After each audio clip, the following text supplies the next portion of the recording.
이제 이런 일정이죠. 지난 16일에 이재명 대표에 대한 구속영장이 검찰로부터 청구가 됐고 오늘 24일입니다. 오늘 잠시 후 오후 2시에 국회 본회의가 열리게 되는데 그 본회의에서 이재명 대표의 체포동의안이 의원들에게 보고가 됩니다.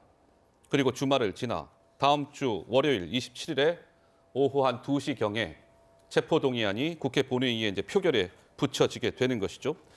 자, 27일 본회의장에 한동훈 법무부 장관이 모습을 드러낼 겁니다. 그래서 체포동의안 요청 제안 설명을 하게 될 텐데 글쎄요, 그것과 관련해서 또 이러한 목소리가 나왔습니다. 그리고 한동훈 장관이 어제요, 내가 27일 본회의장의 모습을 드러내면 이렇게 하겠습니다라는 뉘앙스의 발언도 했습니다. 한번 들어보시죠.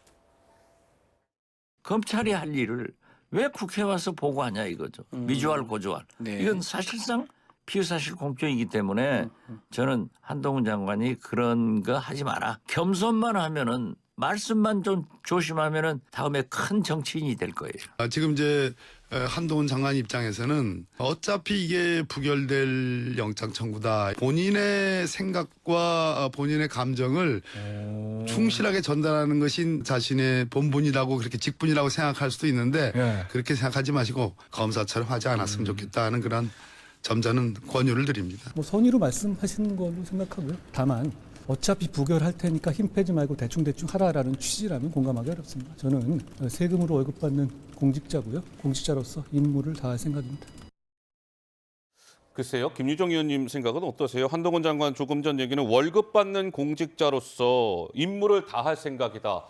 글쎄요, 노웅래 의원 때처럼 뭔가 비교적 상세한 그러한 좀 발언이 있을까요? 그렇다면 김유정 의원은 좀 어떻게 보세요? 이제 그렇게 감정적으로 또 길게 지난번처럼 하지 말아라. 그렇게 안 했으면 좋겠다.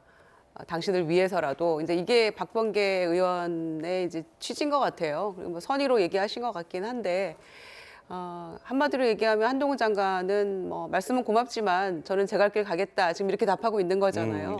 그런 점에서 양상은 크게 달라지지 않을 거다. 이렇게 생각합니다. 그리고 한동훈 장관의 그동안에 봐왔던 그 모습으로 봐서는 뭐 본인 하고 싶은 대로 그냥 그 입장에서 소신껏 할 것 같아요. 그래서 아마 지난번 노웅래 의원 때보다도 더 어쩌면 더한 거를 가지고 와서 본인이 얘기를 하지 않을까, 더 세게.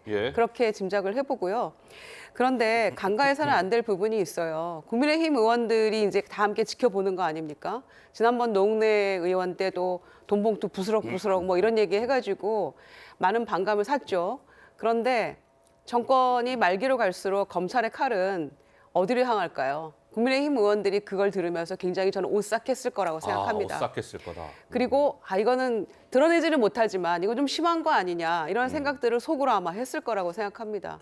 그래서 한 1, 2년 뒤면 뭐 상황이 어떻게 변해갈지 국민의힘 의원들도 스스로 생각하게 될 거고요. 그리고 한동훈 장관은 캐릭터상 아마 노웅래 의원 때처럼 할 것이다. 그래서 귀추가 주목이 됩니다. 박원순 의원도 옆에서 고개를 끄덕하시는데 같은 생각이십니까? 어떻습니까?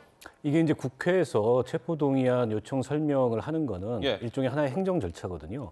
검사로서 법정에서 논거를 하는 거하고는 달라요. 근데 지난번 노웅래 의원 때 제안 설명은 마치 법정에서 검사가 논거를 하듯이 굉장히 구체적인 정황 증거나 이런 걸 얘기하면서 제안 설명을 했기 때문에 좀 독특하다를 넘어서서 한동훈 장관이 너무 선을 넘는 거 아니냐. 보통은 상세한 내용은 다 이게 배포해드린 자료에 있기 때문에 그 배포해드린 자료를 참고해 주십시오. 이게 이제 체포동의안 요청 설명의 그 관행이었어요. 근데 이번에는 정치적으로 훨씬 더 이게 주목되는 국면이기 때문에 저는 통상의 체포동의안 요청 설명을 넘어서서 일종의 이재명 대표를 향한 경문 같은 거를 한동훈 장관이 발표를 하지 않을까 그렇게 예상이 되고요.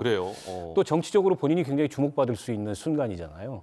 야당 대표를 향해서 가뜩이나 지금 정부 내에 이재명 저격수로서 한동훈 장관이 역할을 하고 있는데 그래서 이게 체포동의안이 부결될 게 뻔함에도 불구하고 본인이 그렇게 정치적으로 주목받을 수 있는 순간을 놓치지 않을 거라고 보고 지난번과 유사하거나 혹은 지난번보다 더 감정적으로 수위가 높은 그런 어떤 제안 설명을 할 가능성이 높다 이렇게 봅니다. 김재섭 의원.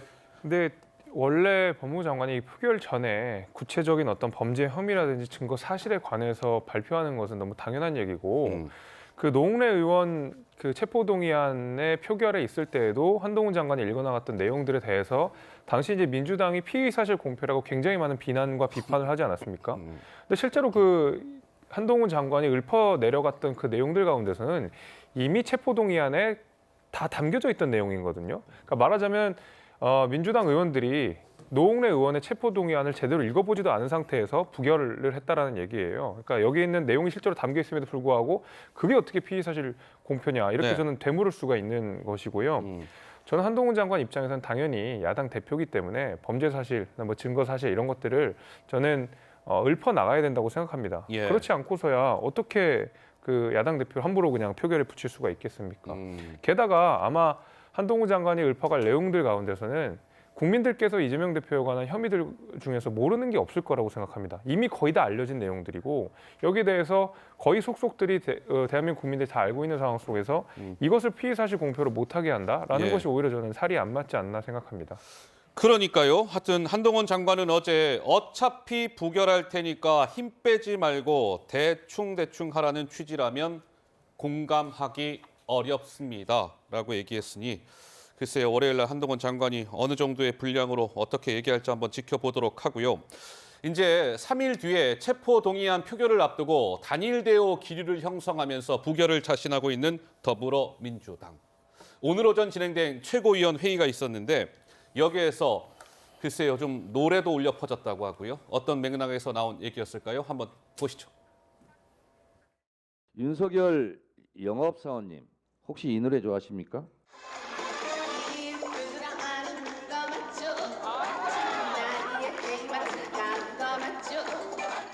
일부러 이러는 거 맞죠? 일부러 못하는 거 맞죠? 정치적 이득을 내면 배임죄로 걸릴까 봐 그러는 거 맞죠? 서주경의 당돌한 여자 노래인데 윤석열의 당황한 남자입니까? 숫자가 많이 이제 혼선이 발생하는 것 같아요. 임성석 최고위원님은 329건? 329건이라고 제가 어제 아침에 들었습니다. 그 사이에 네, 3건이 추가돼서 오늘 아침에 저도 이걸 고쳤습니다.